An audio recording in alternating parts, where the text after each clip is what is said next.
Okay, dahil kaibigan kitang babae, papayuhan lang kita, ha? Okay?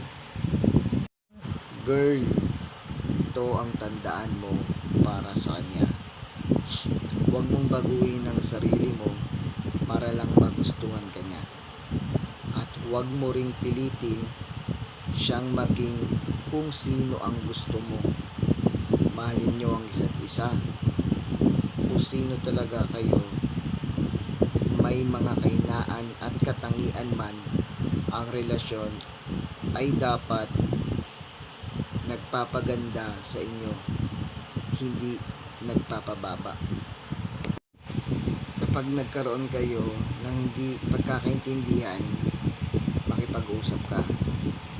Huwag tumahimik o magtanim ng galit. Ang pakikipag-usap ay hindi para manalo.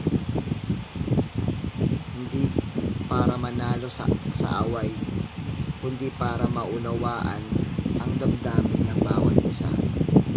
Matutong humingi ng tawad at matutong magpatawad. Iyan nagpapatagal ng samahan. Kapag usapang tiwala naman, kapag nawala yan, mahirap ibalik. Kaya maging tapat ka. Kahit tungkol sa maliliit na bagay, bigyan nyo rin ng espasyo ang isa't isa. Hindi ibig sabihin mahal mo ay dapat laging magkadikit kayo.